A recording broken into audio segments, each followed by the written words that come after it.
Hey yo, bienvenue dans le podcast The GOAT MMA Boxing. Comment on se retrouve la GOAT Family. Aujourd'hui, c'est l'épisode numéro 7 du No Contest. Alors, j'explique pour ceux qui ne sont pas au courant de ce que c'est le No Contest. C'est une émission où on parle de faits environnants au sport de combat, un peu plus, moins sportif en termes de performance et autres, mais plus vraiment faits environnants et extra sportifs. Donc là, aujourd'hui, on a un invité assez spécial parce que on sait que dans les abonnés qui nous suivent, il y a des fighters, il y a beaucoup de fighters. Et il y en a qui aimeraient savoir comment s'alimenter. Et potentiellement, quelques questions, on va essayer d'en discuter aujourd'hui. Et quoi de mieux que de ramener un fighter professionnel qui s'y connaît un petit peu, justement, et qui a peut-être quelque chose à nous dire là-dessus. Alors, voilà, donc là, je vais laisser introduire notre invité. Quoi de mieux que de s'introduire soi-même? Salut les gars, merci beaucoup de me recevoir ici. C'est un plaisir pour moi. Et bonjour à tous, moi c'est Maxence Damaré, je suis boxeur professionnel, ingénieur et certifié en sciences de la nutrition. Et j'ai lancé un projet qui s'appelle NoKao depuis, ça fait des années que je travaille dessus, mais il existe officiellement depuis le mois de février. Et qui a en fait pour but de devenir l'allié du combattant et de l'aider à atteindre un maximum de performance tout en restant en bonne santé et de conserver son intégrité physique via la nutrition et des produits de nutrition qui vont être développés vraiment spécifiquement pour le combattant. D'accord, d'accord, d'accord. Donc là, Voilà. allez, D'accord, allez, très intéressant. beaucoup d'éléments, beaucoup d'éléments. Car je vais te laisser commencer avec les questions, hein, parce que tu as des choses Ouais. à demander, tu as des Bah, questions à poser. déjà, pour commencer, j'espère que tu vas bien, Sigma. J'espère que tout va bien Ça pour va toi. bien, ça va bien. Ça va bien. Maxence, c'est un plaisir partagé, hein, de t'avoir aujourd'hui avec nous. Ouais, très bien. J'espère que tout se passe bien pour toi, en tout cas. Et ouais, pour commencer, j'allais te poser une question un petit peu générale pour un peu introduire ta marque. Donc, comme tu nous as présenté la marque Nokao, Nokao Foods. Donc, est-ce que tu pourrais nous parler un peu plus en détail de ce que c'est, de quels produits vous concevez et vous produisez? Ouais, si tu veux. Si tu veux, je peux aussi t'expliquer comment moi j'en suis arrivé là à faire ça.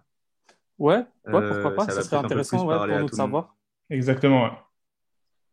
Et donc en fait, moi je fais de la boxe depuis 13 ans maintenant. D'accord, Je suis passé pro il y a 3 ans et demi. D'accord. Et non, il y a 3 ans. Et donc en parallèle de mes études, etc. Et pendant toute cette période, en fait, fin de carrière amateur, début de carrière professionnelle, j'ai commencé vraiment à me passionner pour la nutrition à cause de tous les régimes que j'ai pu faire, etc. En fait, plus que de le voir comme une contrainte, je l'ai vu comme quelque chose à optimiser et qui pourrait me rendre meilleur. Parce qu'on a des blessures, de la fatigue, des soucis à l'entraînement, mais on ne peut pas arrêter de taper sur un sac pour autant. Donc, il y a d'autres choses qu'il faut optimiser. Et du coup, à cette époque-là, donc il y a 3-4 ans, j'ai commencé vraiment à me renseigner beaucoup sur des forums, à essayer de me faire des petits mélanges maison. J'achetais des ingrédients à droite à gauche, je testais des trucs vraiment pas bons. Et après, je me suis complètement formé vraiment en nutrition avec une grosse formation qui s'appelle Bayesian, que vous pourrez trouver sur Internet. C'est vraiment hyper complet. Et là, j'ai commencé à me faire des mélanges vraiment efficaces, on va dire. Et petit à petit, je suis arrivé vraiment à quelque chose qui m'a aidé. J'ai des douleurs aux épaules qui ont disparu. Les régimes, c'était plus facile. J'étais plus en forme. J'arrivais pas à plat à la pesée et pas à plat non plus au combat. Et il y a quelques temps, je me suis dit qu'en fait, c'est quelque chose qui serait intéressant de complètement d'industrialiser et de lancer et de rendre accessible à tout le monde. Et du coup, là, depuis un an, je me suis associé en fait avec une boîte innovante dans le secteur des microalgues, donc spiruline, chlorelle, tout ça, d'accord. à partir d'algues et qui a déposé 25 brevets depuis 7 ans, donc Ah ouais. qui est vraiment à fond sur l'innovation. Et du coup, en fait, moi, je leur ai donné mon cahier des charges en disant ce que je voulais, quel ingrédient je voulais absolument, quel bénéfice je voulais absolument dans le produit, que je voulais qu'il soit végétal aussi. Et de là, bah, en fait, ce qui est cool, c'est que directement, en fait, il y a eu un laboratoire avec des ingénieurs en biotechnologie et des docteurs en agro qui ont rebossé le produit, qui ont vraiment établi chaque dosage de manière efficace, qui ont même rajouté certains ingrédients et également qui ont travaillé un truc que moi, je ne savais pas travailler chez moi, c'est le goût et la texture Ouais, bien sûr. Incroyable. pour en faire quelque chose. Ouais, c'est important. Mais pour moi, ça l'était pas parce que à l'époque où je me le faisais, parce que je savais pourquoi je le faisais. Donc, tu te bouches le nez et tu vas vite, quoi. Et, mais eux, ils ont vraiment fait un truc qui, du coup, a un goût sympathique et une texture agréable qu'on peut prendre vraiment sur le long terme. Et voilà. D'accord. C'est très intéressant ce que tu nous dis. Donc, pour revenir Et au donc, début de ta réponse. ce premier... Oui, désolé, vas-y, vas-y. Ok. Et ouais, donc ce premier produit, c'est vraiment un produit axé sur la récupération. Parce que si vous voulez, quand on se prépare pour un combat, en général, on va rentrer dans un genre de cercle vicieux où on va avoir beaucoup de poids à perdre, on va pas réussir à récupérer pleinement d'un entraînement à l'autre, d'un jour à l'autre, on va pas bien dormir, etc. On va arriver à l'entraînement fatigué, donc on va moins performer, on va moins bien s'entraîner, on va se blesser. Il y a des blessures d'usure à cause des coups donnés et reçus qui arrivent.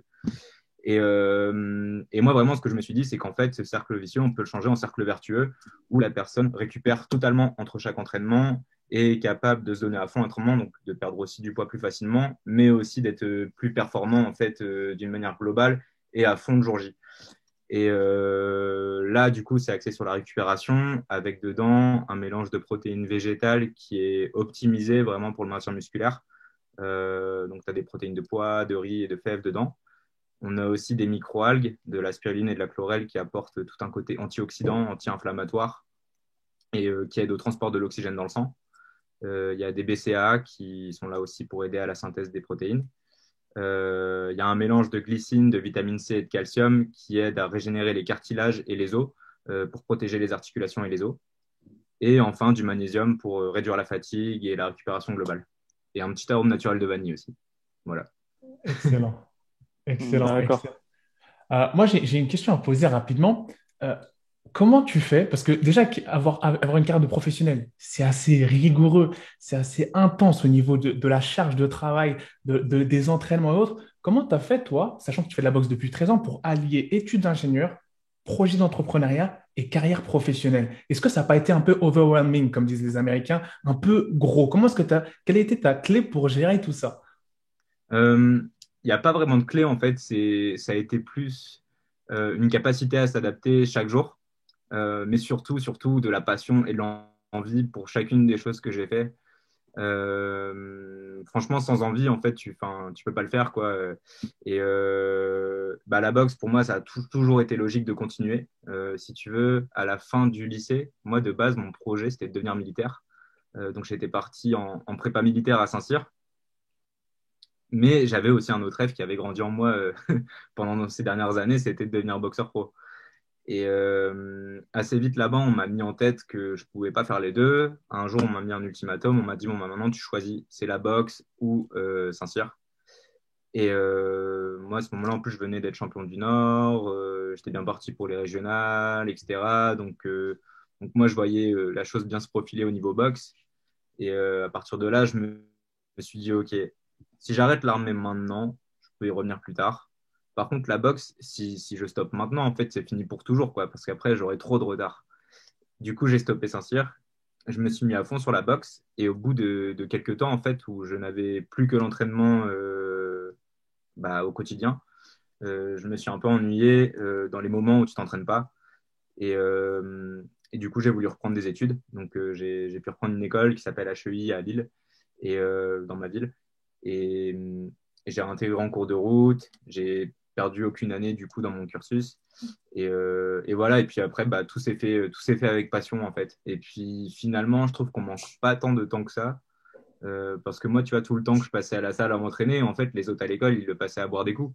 Donc, c'était plus une question de choix et de passion. D'accord, d'accord. D'accord. Donc, Maxence, voilà. pour plus maintenant parler dans le vif du sujet, plus alimentation et tout ce qui est autour, j'aimerais te poser une question assez générale. Enfin, comment tourner ça? C'est, est-ce que pour toi, l'alimentation va avoir un rôle essentiel pour tout ce qui est sport de combat?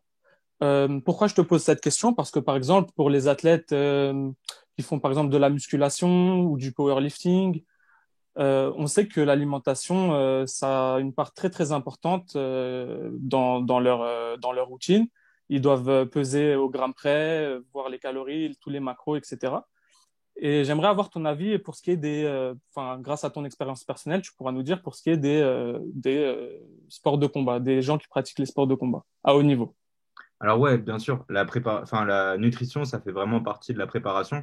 Et c'est quelque chose qui est encore beaucoup trop négligé au niveau sport de combat. D'une manière globale, dans les clubs, c'est pas un reproche, mais plutôt un constat. Les gens sont encore très vieille école, ont encore une vision très ancienne en fait de la nutrition, même de l'entraînement d'une manière globale et de la récupération. Ils vont dire avec de l'eau, des légumes et des étirements, c'est bon quoi. Mais non, en fait, y a quelques combattants à très haut niveau qui optimisent leur alimentation et tu vois la différence très très vite. Tu vois, par exemple, Canelo, il fait des cuttings, mais à un niveau dangereux. On l'a déjà vu s'effondrer après une pesée, je crois que c'était pour la revanche face à Golovkin, pour le rematch. Mais par contre, si déjà il survit à tout ça, c'est parce que tout ce qu'il mange, il va l'optimiser. Bon, il y a des histoires de dopage également. Moi, je rentre pas trop là-dedans. Mais, Ouais, c'est pas le sujet. mais d'un point de vue haut niveau, ouais, si tu n'optimises pas ta nutrition, tu vas être incapable de performer et tu vas toujours arriver à un plafond, à une limite. Tu as des boxeurs très, très talentueux qu'on voit sur les circuits amateurs. Tu leur prédis une carrière de ouf, mais à côté, leur style de vie, c'est n'importe quoi. Et ces mecs-là, ils durent jamais. Et au bout d'un moment, c'est le mec qui est sérieux et qui optimise tout ce qu'il fait, qui va y arriver, quoi. Et c'est vrai, je pense que tous les deux, même, vous avez dû le voir, des mecs hyper talentueux à qui vraiment on voit un avenir dedans mais qui font de la merde à côté et qui s'en sortent plus. Moi, j'ai un Euh, exemple dans le foot. Ouais, par exemple, on peut prendre, bon, ça n'a rien à voir avec le sport de combat, mais c'est un peu lié. Voilà, c'est du sport à haut niveau. Certains joueurs de foot comme Ronaldinho, hein, qui est vite tombé de son prime assez Ouais, tôt dans sa carrière, par exemple, ouais. En faisant un peu n'importe quoi niveau hygiène de vie, ouais niveau ou même alimentation. Neymar qui en est pas là où il devrait être, tu vois. Ouais, ok. Je vois ce ex- que tu veux dire. Ouais. Exactement. Et du coup, moi, je voulais parler un peu plus de ton cas personnel. Du coup, toi, ton alimentation en camp d'entraînement, est-ce qu'elle diffère énormément de ton alimentation hors camp d'entraînement ou tu es plutôt une personne régulière? Parce que là, je prends l'exemple des différents fighters professionnels qu'on a eu sur la chaîne, notamment comme par exemple Abdul Ragimov, qui lui est un welterweight de haut niveau en MMA, mais il a dit que lui, par exemple, il se laisse carrément aller. Parfois, entre les camps, il va beaucoup manger de kebab, même parfois durant les camps, mais ça ne l'empêche pas de performer. Mais c'est vrai que là, il travaille encore justement dessus, parce qu'il est très en retard là-dessus. Il m'a dit, mais il a vraiment une volonté depuis, avec son nutritionniste, d'améliorer cet aspect-là. Faresiam, pareil, lui, c'est moins accentué, mais il aime bien manger pendant ses entraînements, ses camps d'entraînement, c'est-à-dire manger en termes de quantité, pas trop se restreindre pour vraiment se restreindre sur la fight week, en fait. Vraiment, et avoir un cutting assez extrême. Toi, tu es quel genre de combattant? Toi, tu es plutôt un combattant qui est assez régulier, qui va faire les choses graduellement, ou qui va être assez cutting plutôt harsh? Euh, alors, il y a plusieurs choses à souligner, je trouve, là-dedans. C'est que quand on se prépare, il y a quand même toujours un moment où on se restreint. Ça, on y passe tous, que ce soit la Fight Week ou même avant. Il y a toujours un moment où on va se restreindre. Et du coup, après le combat, on va aussi avoir besoin d'un moment où on se fait plaisir, où on se pose pas trop de questions sur ce qu'on fait. Ça peut faire partie de l'excès, je suis concerné aussi, hein.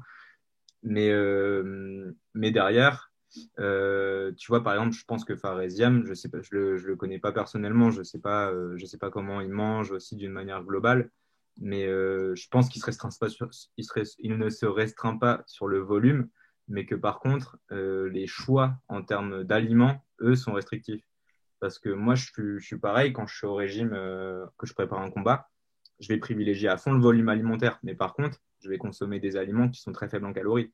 Donc, tu vois, parfois le soir, j'ai une assiette qui doit peser 2 kilos, mais dedans, bah, tu as les sources de protéines, bien sûr, mais le reste, je fais surtout des grosses plâtrées de légumes pour bien me remplir le ventre et me sentir satisfait.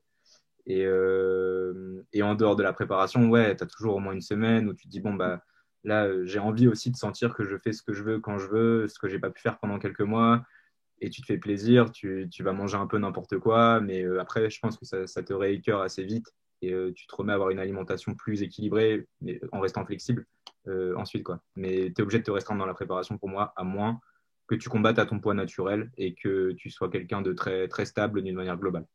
D'accord, d'accord, très bien. Alors, Intéressant. du coup, pour revenir au produit Knockout, à ce que tu as lancé, moi j'ai une question. Parce que étant moi-même végétalien depuis maintenant à peu près bientôt 2 ans, en gros vegan comme les gens l'appellent. J'aimerais te poser la question, qu'est-ce qui t'a poussé à faire le choix du 100% végétal, pardon? Est-ce qu'il y a une raison particulière? Ouais, il y a deux raisons.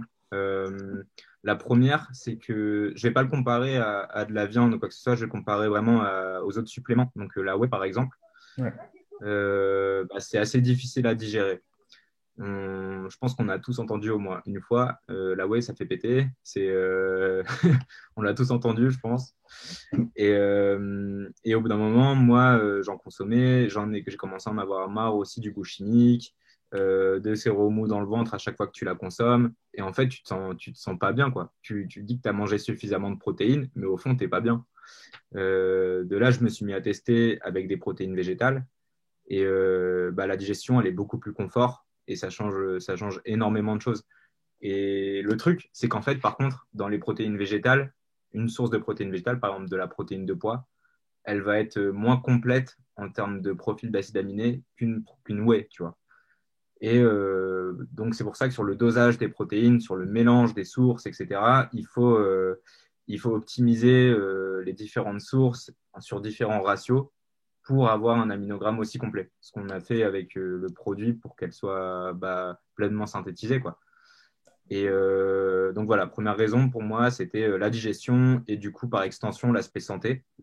Et deuxième, c'est l'écologie, bah, à laquelle je suis sensible. J'ai vraiment une grosse vision avec nos KO. Tu vois, demain, j'ai envie que ce soit. Il y a du boulot, hein, mais j'ai envie que ce soit un leader mondial. Et bah, si on est leader mondial avec un produit qui est éco-responsable, on a un gros impact sur l'écologie. Voilà. Et, tu vois, il y a même des choix qu'on a fait qui sont pas forcément les meilleurs en termes d'expérience utilisateur, mais qui sont plus écologiques. Tu vois, sur le gros paquet de 10 portions qu'on vend, le packaging est trop grand, il n'y a pas de zip, du coup, on donne des pinces avec pour que les gens puissent le fermer. Mais c'était le seul moyen, en fait, d'avoir un packaging éco-responsable pour le petit volume qu'on avait. Et donc, moi, je fais toujours mes choix par rapport à ces valeurs qu'on s'est fixées, quoi. D'accord. C'est très intéressant ce que tu dis, surtout dans le début de ta réponse, parce que comme tu dis, hein, moi, par exemple, pour revenir sur ce que tu dis, j'ai un ami, voilà, et il me dit, là, ouais, il peut plus, il prend ça, il a mal au ventre, il a du mal à digérer. Voilà, cette protéine, on va dire, qui vient des produits laitiers, c'est ça, hein, si je me trompe pas. Ouais, c'est ça. Ouais. D'accord, très bien. Et donc C'est pour, isolé du lait, ouais, en fait. d'accord, ok, ok. Et donc pour rester sur ce thème, sur ce même thème, je voulais te demander si selon toi, on peut être végétarien ou même végétalien comme Sigma et pouvoir combattre à haut niveau, être compétiteur à très haut niveau parmi les meilleurs, les champions. Ah bah bien sûr, et puis il y en a, hein. Euh, Tu vois, le truc, c'est que par contre, il va falloir être vraiment carré sur ce que tu manges. Pour moi, un végétalien débutant, tu vois, qui se lance dans la diète végétale, bah, faut qu'il soit suivi. Faut qu'il soit suivi par quelqu'un qui s'y connaît très bien en alimentation végétale. Parce que par contre, il peut avoir des carences super facilement. Il y a aussi sa diète qui va être plus restrictive en termes de choix d'aliments. Bah, à moins qu'ils consomment beaucoup de protéines en poudre et qui vont l'aider à atteindre certains seuils assez rapidement, quoi. Mais c'est pas forcément ce qu'une personne a envie de faire. Donc ouais, c'est tout à fait possible, mais par contre, il faut être carré. Il y a des choses à optimiser. Je pense pas qu'il faille le faire tout seul, à moins qu'on soit déjà très renseigné depuis longtemps. Mais ouais, c'est tout à fait possible. Il y a bah, Nate Diaz, il mange vegan, tu vois. Et D'accord. il est capable de monter, de faire un gros combat. Bon, il perd, mais on se rappelle tous que de lui, quoi, avec son pointage du doigt. Mais, mais tu vois, il y a des exemples au plus haut niveau. Ouais. Et, et ouais, non, ça pour moi, c'est pas un problème. C'est juste il faut savoir le faire. Il faut bien le faire. D'accord. Donc, plus de rigueur et surtout beaucoup de recherche, beaucoup se renseigner énormément, c'est ça? Se renseigner ou être bien entouré, ouais. D'accord, d'accord. Et donc, est-ce que pour toi, l'usage, par exemple, de compléments alimentaires comme les tiens, ceux de nos KO, qui sont véganes, est-ce que pour toi, ils peuvent empêcher certaines carences alimentaires qui peuvent être dangereuses, hein, il faut le dire, pour les combattants, que ce soit directement lors, par exemple, de sèche et de pesée, où on voit, comme tu dis, hein, tout à l'heure, tu l'as dit, des combattants qui peuvent s'évanouir, ou même indirectement, hein, qui peuvent, le jour du combat, amener un combattant pas à sa forme, pas à la forme à laquelle il devrait être. Est-ce que pour toi, ça peut empêcher ces carences? Ouais, carrément. Après, un combattant qui s'évanouit après le cut, bah, s'il s'est déshydraté de 15 kilos, ça, c'est pas trop une question de carence, c'est plus qu'en fait, il a plus d'eau dans le corps et qu'il Ouais, survit pas, quoi. ouais, Mais ouais, tu vois, Canelo, qui doit être suivi, un truc de ouf, si un mec comme lui s'effondre, c'est aussi qu'il allait trop loin dans son cutting. Après, derrière, ouais, bien sûr, tu vois. Par exemple, la glycine, on en a mis, qui est en fait l'acide aminé que tu trouves dans le collagène, donc qui aide pour les cartilages, les articulations, etc. C'est un acide aminé que tu vas trouver surtout à l'état animal, ouais, dans la gélatine des viandes, donc dans les morceaux aussi assez gras en fait de la viande, et que tu peux pas trop consommer en préparation si tu es omnivore et que tu consommes pas du tout si tu es végétarien ou vegan. Bah ça, tu as besoin de t'en apporter en plus, parce que sinon tu vas vite avoir des douleurs aux épaules, aux poignets, etc. Tu as tout ce qui est calcium, magnésium, tout ça qui vont être très importants pour l'équilibre électrolytique, les os, le sommeil, la récupération. Ça, il va falloir des apports aussi supplémentaires parce que lorsque tu t'entraînes en boxe ou en MMA, tu perds aussi énormément d'eau. Donc, il y a beaucoup de choses que tu élimines de ton corps et il faut se recharger, quoi. ouais, effectivement, ouais. C'est intéressant ce que tu dis. C'est vrai que de toute façon, bon, moi, je m'y connais, j'ai beaucoup moins d'expertise que toi. Je m'y connais pas vraiment. J'ai vu quelques vidéos, hein, sur la nutrition en général, mais voilà, je suis pas expert. Mais c'est vrai que déjà, tout bêtement, en fait, j'avais vu un reportage et il disait un truc auquel on pense pas souvent, mais qui est vraiment intéressant, c'est que finalement, toutes ces protéines animales, qu'on se met dans le corps, au final, comment l'animal il en a des protéines, il les a pris par des protéines végétales. Donc pourquoi pas nous-mêmes aller directement vers la base qui est la protéine végétale. Ouais, c'est sûr. Après, bien sûr, faut garder les choses dans leur contexte. Bien Euh, sûr, L'homme a toujours été omnivore. Après, il a jamais mangé autant de viande qu'aujourd'hui. Tu vois, il y a ouais, longtemps, il n'en mangeait pas bien autant, sûr. il n'en avait pas chaque jour. Donc, ça suggère aussi que nous, on va devoir, si on se met à manger végétal, faire attention quand même à garder les mêmes apports en termes de nutriments. Ouais, On peut changer la source, passer d'une source animale à une source végétale, mais il va falloir faire attention à ce que ce soit complet, quoi. d'accord, Moi, d'accord, très j'ai, bien. ouais, c'est ça. Du coup, moi, j'ai une Mais question. bien sûr. Moi, j'ai une question, du Ouais, coup, dis-moi. parce que là, en fait, justement, il y a certains boxeurs, moi, j'ai entendu, qui, justement, en parlant de nutriments et d'apports et de protéines et autres, qui sont passés végétariens, pas forcément véganes, mais qui ont dit qu'ils utilisaient, du coup, un peu plus de créatine. Est-ce que tu peux commenter cette transition-là? Parce que moi, par exemple, quand je faisais un petit peu d'entraînement assez élevé en boxe anglaise, et bah, c'est vrai que je ressentais une certaine carence, mais je ne suis jamais passé à la créatine. Est-ce que ça peut aider ce changement? La créatine, ça aide beaucoup, ouais. Enfin, ça aide beaucoup. Le bénéfice est mesurable, mais c'est un complément qui est vraiment, lui, pour le coup, vraiment énormément baqué par la science. Il y a beaucoup d'études qui ont prouvé son efficacité. Et ça va avoir une efficacité sur la performance, sur les capacités cognitives. Non, non, ça, c'est vraiment, pour moi, un complément indispensable, quoi, qui est recommandé, D'accord, qu'il faut consommer. Donc, il n'y a pas forcément d'intérêt de le consommer le matin avant l'entraînement, après l'entraînement ou le soir, il faut juste l'avoir. D'accord. Et par contre, le truc avec la créatine, c'est que ça fait de la rétention d'eau. Donc, tu vas stocker un peu plus d'eau dans ton corps et être un peu plus lourd. Du coup, une dizaine de jours avant la fin de la préparation, il faut arrêter la créatine pour vider cette eau. C'est ça justement, et ça amène justement ma question parce que du coup, quand on commence à vraiment se préparer pour la perte de poids à la compétition, faut stopper la créatine, c'est ça que tu es en train de nous dire. Et là, j'ai une question à te poser. Est-ce que tu aurais des tips pour les combattants qui sont amateurs, qui veulent devenir pro, que ce soit en MMA ou en boxe anglaise ou en kickboxing ou autre, pour préparer justement lorsqu'ils ont une compétition dans 2 mois, 3 mois? Est-ce que tu aurais des tips, un ou deux tips à leur donner pour faire que cette perte de poids se fasse de manière la plus sécure possible? Bien sûr, bien sûr. Alors, pour moi, il y a des indispensables dans la diète. Euh, Ça va être déjà, ouais, consommer de la créatine au début de ta préparation, ça va t'aider. Faut la stopper une dizaine de jours avant la pesée. Comme ça, en fait, pendant ces 10 derniers jours, tu vas virer toute cette flotte que tu as accumulée.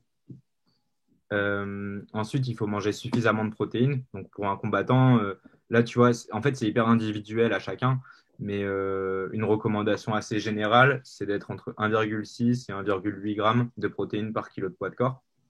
Donc, en fait, tu multiplies 1,6 ou 1,8 par ton poids et tu as le nombre de grammes de protéines que tu dois consommer.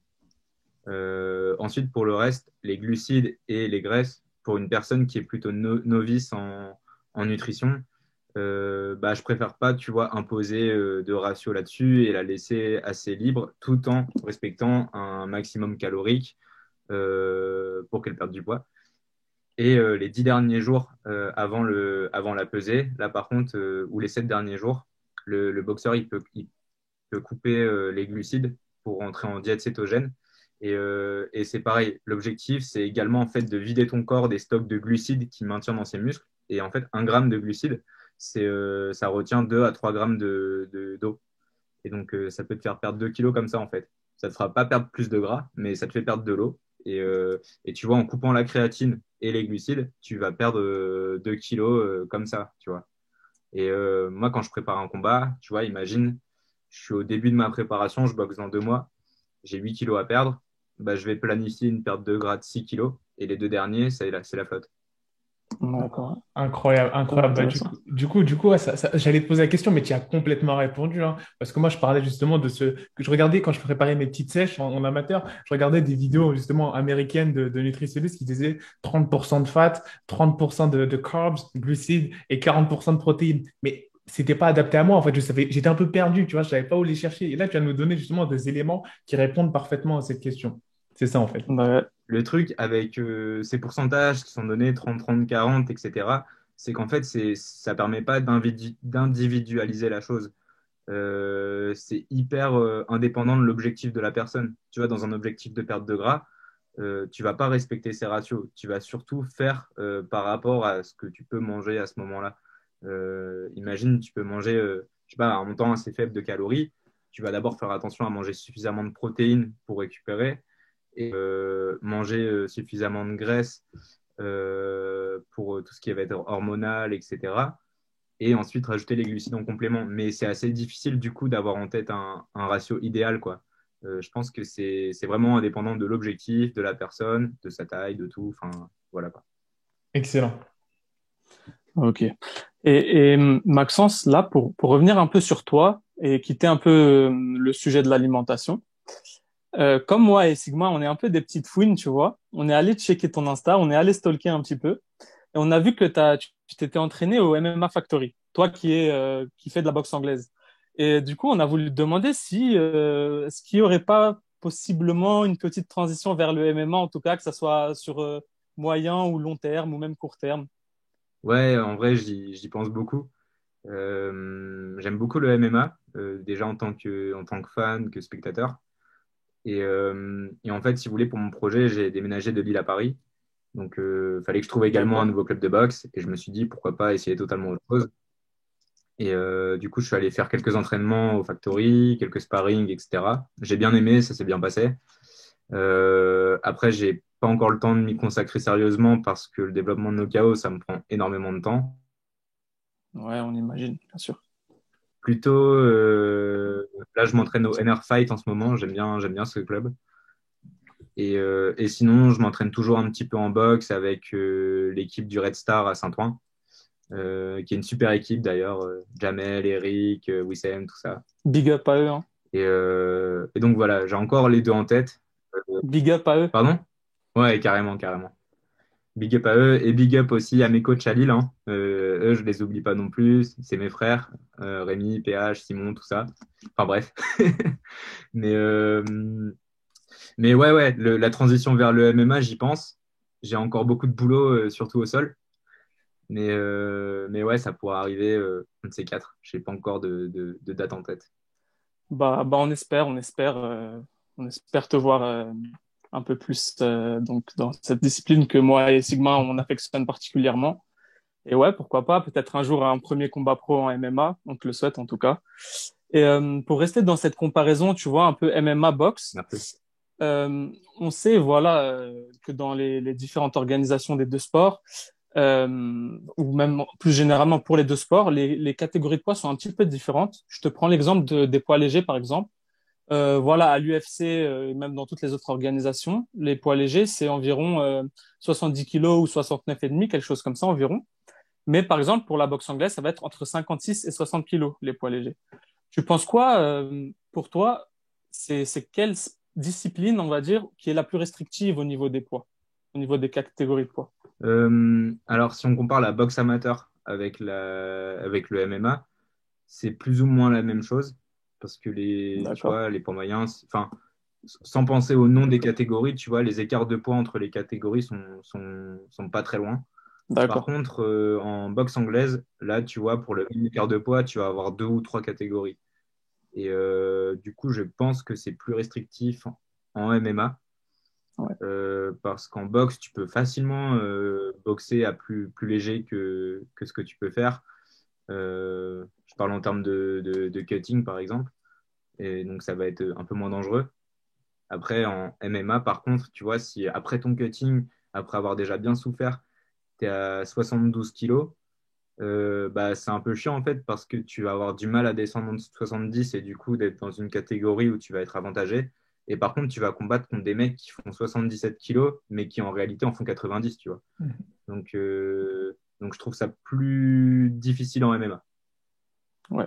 Je partage ton avis et en plus d'ailleurs il y avait eu une polémique à un moment concernant ces gros écarts entre les catégories de poids à l'UFC notamment où par exemple entre deux catégories notamment bah, on peut prendre middleweight et welterweight tu avais pratiquement 10 kilos entre les deux catégories et c'était compliqué parce qu'il y avait beaucoup de combattants qui étaient un peu entre deux qui savaient pas trop où se placer niveau catégorie ils étaient pas assez puissants on va dire pour les middleweight mais le cutting était vraiment trop dur pour le welterweight, tu vois. Et il y a plein d'exemples comme ça de combattants qui râlaient, voilà, pour ce qui est des catégories de poids à l'UFC. Ouais, ouais, et puis ça en devient dangereux parce que t'en as même qui sont déjà morts du cutting en voulant aller trop loin, hein. Ouais. Donc ouais, pour moi, c'est quand même un problème, quoi.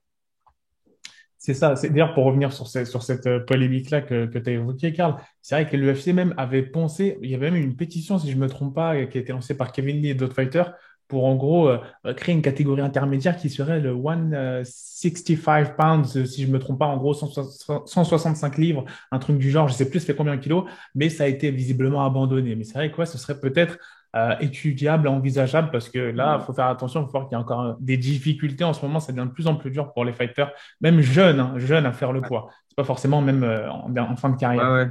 Effectivement. Pour moi, il y a des choses qui pourraient être mises en place et qui sont mises en place par enfin, dans certains combats en boxe anglaise, tu vois, dans des clauses, mais là qui sont indépendants des fédérations, mais qui sont plus entre les agents des boxeurs qui sont décidés.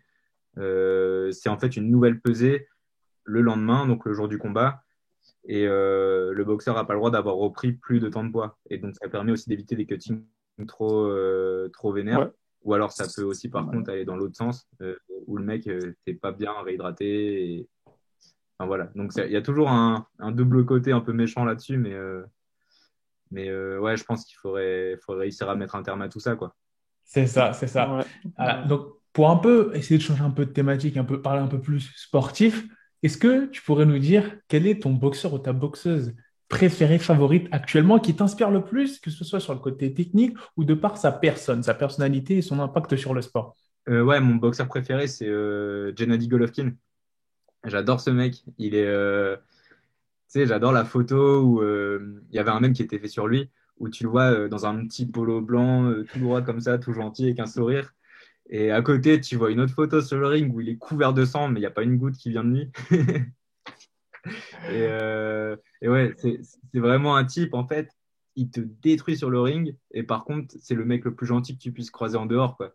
Et ça j'adore ce côté hyper simple, mais efficace. Et en plus de ça, j'adore son style de boxe. Je suis un peu similaire. Je suis quelqu'un d'offensif et j'aime bien aussi chercher le coup dur. Donc ouais, il m'inspire beaucoup. Après, j'aime aussi beaucoup le style de Christian Mbili, le Français qui a fait les JO, qui est au Canada. Quand j'étais un peu plus petit, lui, c'est aussi un des premiers que j'ai suivi beaucoup. Ouais. Ouais, c'est vrai. D'ailleurs, Christian Billy qui fait de sacrés ravages dans sa catégorie, c'est bien que tu l'évoques. Et on espère vraiment que les combattants internationaux vont accepter de l'affronter. Maintenant, je vais te parler, Ouais. parce que c'est ça en fait le problème quand tu es un peu trop fort et que tu es francophone, bah après, tu es un peu entre guillemets, c'est dur d'avoir des titres, voilà, des titres mondiaux. Mais maintenant, je voudrais te poser la même question, mais dans le sport du MMA. Est-ce qu'il y aurait un combattant, une combattante actuellement qui t'inspire de par son comportement ou de par son efficacité dans la cage? Ouais, bah en fait, j'adore Georges Saint-Pierre. Je suis Ah, peut-être pas très original avec ça.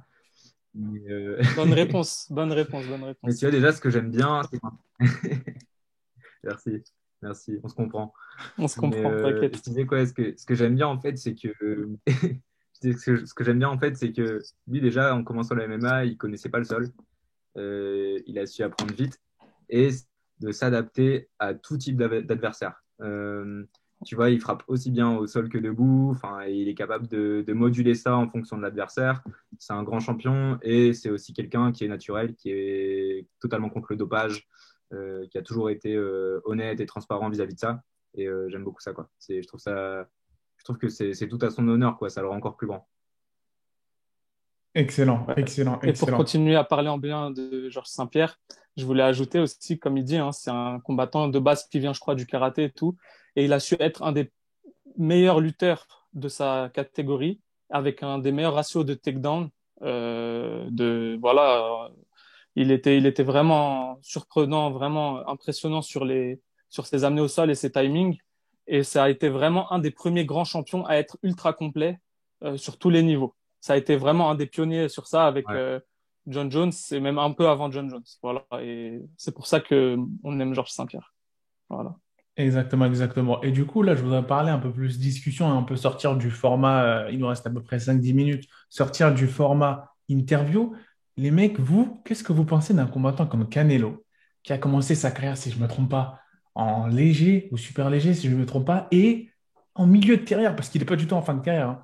En milieu de carrière, il arrive à knock out des mecs comme Kovalev, qui sont en quoi? En lourd léger, carrément. C'est des mecs, c'est vraiment incroyable. Mais, Qu'est-ce que vous pensez de ce genre de phénomène? Le mec, il arrive à rafler toutes les catégories en passant une par une et le mec ne perd pas en vitesse et gagne en puissance. Ça, c'est vraiment. Moi, j'ai une question à poser. C'est vrai qu'il y a eu des polémiques. On va pas trop entrer dedans parce que de toute façon, dans tous les cas, ça a été réglé. Mais moi, j'aimerais savoir comment. Enfin, je veux dire, à votre avis, qu'est-ce qu'il mange à part cette fameuse viande mexicaine? Parce que moi, même, je me dis, même avec des produits, je vois pas comment est-ce que tu peux arriver à faire des choses comme ça. Même avec des produits, c'est impossible. Enfin, je veux dire, tu peux pas. Quand il a un knockout Kovalev, quelle a été votre réaction? Personnellement, moi, j'ai été choqué. C'était quoi ta réaction, toi, Maxence? ouais, j'étais choqué aussi. Moi, je m'attendais à ce que Kovalev il le détruise. Et je voulais d'ailleurs que Kovalev le détruise parce que à cause du passif avec Golovkin.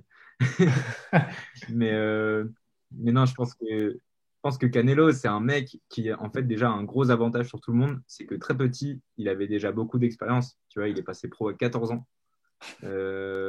Passer pro à 14 ans, ça veut aussi dire qu'il a toujours baigné là-dedans. Je pense qu'il a pas dû avoir une vie difficile aussi pour faire ça aussitôt.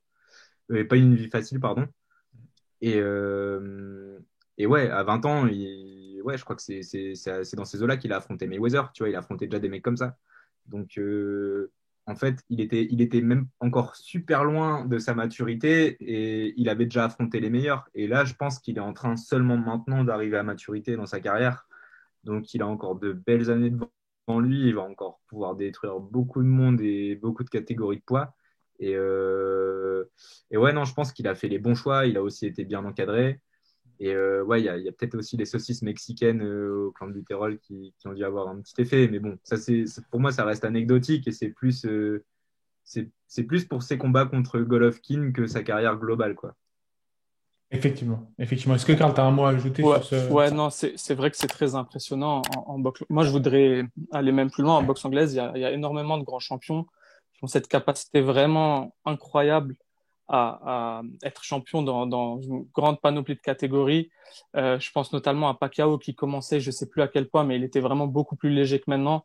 et vraiment plein d'autres combattants comme ça. Et c'est là où tu vois en fait que c'est vraiment des professionnels. Les mecs, c'est toute leur vie, même hors préparation de combat, j'imagine qu'ils sont à fond sur la diète, à fond sur tout ce qu'ils font. Tout est calculé et ça montre vraiment un grand professionnalisme de leur part. Et vraiment, je pense après, bon, je reviens sur une comparaison avec le MMA. C'est plus dur de faire ça en MMA, je pense, notamment pour ce qu'on disait moi et Maxence sur les écarts entre les catégories, bien évidemment, et même sur le fait, l'aspect, voilà, l'aspect corps à corps et sol où le poids est beaucoup plus avantageux, mais tout de même, ça reste très impressionnant ce que Canelo et d'autres font, ouais, en boxe anglaise, en étant champion vraiment dans une très grosse panoplie de catégories. C'est ça, parce que ça amène justement le dernier sujet qui est, on a vu que on a quelqu'un qui a un précurseur, un pionnier qui a fait cette tentative là aussi hein, en MMA, on le connaît tous, The Notorious Conor McGregor, qui a été le premier champ de l'UFC. Mais on voyait qu'il cutait énormément en featherweight. Alors, le mec, justement, c'était comme tu as dit, Maxence, hein, là, c'était vraiment le cas extrême du mec qui va jusqu'à peut-être mettre sa vie en danger pour avoir un avantage de puissance considérable. Il endormait tout le monde avec sa gauche en featherweight. C'était aussi le cas en lightweight. Et là, il y a quelque chose qui nous a particulièrement surpris. Ce premier combat face à Nate Diaz, quand il le monte en welterweight, on pensait tous que ça allait être une promenade de santé. Il me disait même il surveillait à peine ce qu'il mangeait. Enfin, il mangeait que de la viande rouge, que de la viande rouge. Donc, il disait on pouvait voir un chaos venir naturellement parce qu'il n'y avait aucune restriction. Il n'était pas si gras que ça, mais il n'était pas si sec que ça. Et il mangeait au restaurant tous les jours que de la viande et de la viande rouge. Et on voit qu'en fait, dans sa performance, ça ne s'est pas vraiment manifesté et il s'est fait knockdown puis soumettre Real Naked par Nate Diaz. Est-ce que tu peux un peu nous parler de cette surprise qui nous a tous touchés alors qu'on pensait que de par le fait qu'il n'y avait pas vraiment de restrictions euh, euh, formelles, on pensait que ça allait être une promenade de santé. Est-ce que tu peux nous parler un peu de ce phénomène-là, de ce choc qui nous a tous touchés au cœur lorsqu'il a fait sa première défaite à l'UFC face à Nate Diaz? Ouais, bah moi en fait je pense que je sais pas si c'est la bonne réponse parce que mais en tout cas pour moi il s'est trompé parce que à mon avis avec sa diète de d'habitude il devait arriver à peu près au poids où il a combattu à ce moment-là et ensuite il cutait. Tandis que là en fait il a dû se faire plaisir mais quand même cuter. Donc, manger des saletés, pas manger des choses optimales pour sa préparation, et puis cutter. Donc, forcément, il a mangé tout ce qu'il voulait tout le temps. Donc, psychologiquement, il se sent bien parce qu'il ne s'est pas privé et ça compte aussi beaucoup. Mais par contre, en termes de performance, il ne pouvait pas atteindre les mêmes niveaux, quoi.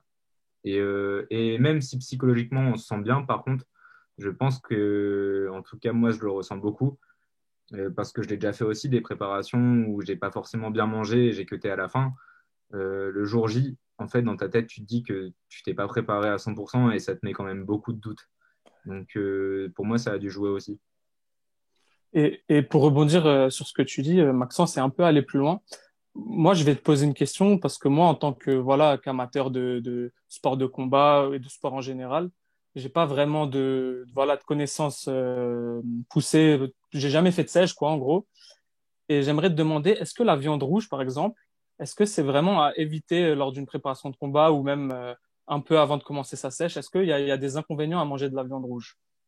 L'inconvénient, en fait, il va surtout venir de la viande rouge transformée. D'accord. Parce que manger de temps en temps une bonne pièce qui vient de chez le boucher, bah, moi, je le fais pas vis-à-vis de mes, comment dire, de mes convictions. Mais une bonne pièce qui vient de chez le boucher, je parle pour quelqu'un qui veut manger ça. Le faire une fois de temps en temps, il va pas y avoir de problème. Par contre, la viande rouge que tu vas trouver en supermarché, c'est très régulièrement de la viande rouge transformée. Et dans une diète, une préparation pour un combat, tu vas surtout acheter, par exemple, un steak 5% de matière grasse, enfin hyper dégraissé. Et ça, c'est hyper transformé et ça va pas du tout être bon pour toi, quoi. D'accord, ça marche. Et du coup, pour toi, ici, pour cet exemple, bon, même si on n'a pas les détails, ni toi, ni moi, tu penses que Connor, son erreur ici, c'était simplement juste une erreur au niveau de son poids, de son timing de poids, ou aussi des aliments qui rentraient dans son corps, notamment la viande rouge, comme on l'a évoqué. Ah non, pour moi, c'est les aliments. D'accord. C'est les aliments. c'est les aliments. Et ouais, le poids aussi, parce que d'habitude, en fait, il combat à un poids où réhydraté, il est quand même plus léger que le poids qu'il faisait pour ce combat-là, tu vois. Ouais. Donc il y a un peu tout. Il y avait, je pense qu'il y a plein d'habitudes qu'il n'a pas retrouvées. Et il y a aussi une préparation un peu bâclée, quoi. D'accord, ça marche. Et du coup, ça répond aussi tout ce qu'on dit là dans ce cas de Connor à une des questions précédentes qui était à quel point voilà la nutrition est importante lorsqu'on est un sportif, un combattant de haut niveau. Et voilà, avec ce cas, on peut voir, hein, c'est très important. Ça, un fighter qui était champion dans sa catégorie, voilà, est monté de 2 KT et c'était plus du tout le même et il a perdu au deuxième round, essoufflé. Il était complètement essoufflé au deuxième round. Et voilà, et face à un combattant comme Nate Diaz, qui est très cardio, ça n'a pas pardonné, il a perdu. Et je pense que pour les experts, justement, Ouais. c'était pas vraiment une surprise quand ils ont vu comment se préparait Connor pour ce combat. Bah, c'est clair, surtout qu'en termes d'entraînement, sa préparation, elle n'a pas dû être bien différente. C'est vraiment son alimentation qui a changé, quoi. Et d'ailleurs, pour le rematch, il me semble qu'il a mangé végétal pour Ouais, préparer le exact. rematch. Il avait changé sa diète, exactement. Mm. Et je suis sûr que s'il avait pris du knockout, il l'aurait mis KO au premier round. Bah, bien sûr, ça, y a aucun doute. Ouais. Forcément, forcément. Ça, c'est sûr. D'ailleurs, Sigma, par rapport à ça, on peut annoncer justement un petit Exactement. concours. Exactement. Là, on a des échantillons, justement, gentiment envoyés par Maxence. Donc, on va en goûter quelques-uns de nos poids d'entraînement parce que quand même, c'est important. Mais il y en a quelques-uns qu'on va garder pour, justement, un petit concours. Il y aura une photo au moment où cette vidéo est postée. Et ben, il y aura une photo sur l'Instagram pour annoncer cette vidéo. Commente deux de tes abonnés, commente deux personnes, deux de tes amis en dessous du post et on t'enverra cet échantillon de nos KO directement chez toi pour que tu puisses le tester et apprécier le produit et potentiellement l'avoir goûté en exclusivité avant de le commander. Bien sûr, il faut le commander. Sur ce, on vous remercie énormément. On te remercie pour le temps accordé. Maxence, ça fait énormément plaisir. On est là, on soutient tout ce qui est vraiment Merci à vous, entrepreneuriat. les En gars. plus, dans cette période qui est assez compliquée voilà, on Bien sait, hein, sûr. la pandémie, etc., etc., ça fait vraiment plaisir de voir des gens des jeunes, hein, on a le même âge, qui ont quand même cette hargne de faire quelque chose et cette volonté de créer et d'améliorer justement le monde et le quotidien autour de soi. Donc vraiment, gros respect à toi. Est-ce que tu aurais un mot de la fin pour les abonnés potentiellement qui veulent justement mieux manger ou qui veulent se lancer dans les sports de combat, qui ont peur d'entreprendre dans un projet ou dans les sports de combat en particulier? Ouais, carrément. Bah, déjà, ne lâchez rien. Si vous êtes déter, il n'y a pas de raison que ça ne marche pas et accrochez-vous. Et puis, si vous voulez discuter avec plaisir, vous pouvez aller sur le compte Insta de Nokao et envoyer un message. C'est moi qui vous réponds. Je suis toujours content de discuter, de répondre aux questions et aussi de découvrir de nouvelles personnes. Et puis, euh, et puis merci surtout à l'équipe de The Goat MMA Boxing. Merci beaucoup les gars, j'adore ce que vous faites aussi et puis ben, on se soutient tous ensemble quoi. C'est comme ça qu'on va grandir. Parfait, merci, Merci merci. beaucoup, Les Maxence. C'est très réseaux, gentil de ta les, part. les réseaux de Maxence, que ce soit pour le perso, il y aura le lien aussi de tout ce que vous voulez, BoxRec, etc. Et de son compte pour le knockout qui s'affiche ici et en description. Sur ce, la famille, on vous dit peace. Peace les gars. I'm so mean, I make medicine shit. Give me 5, give me 10, call me daddy. Everybody.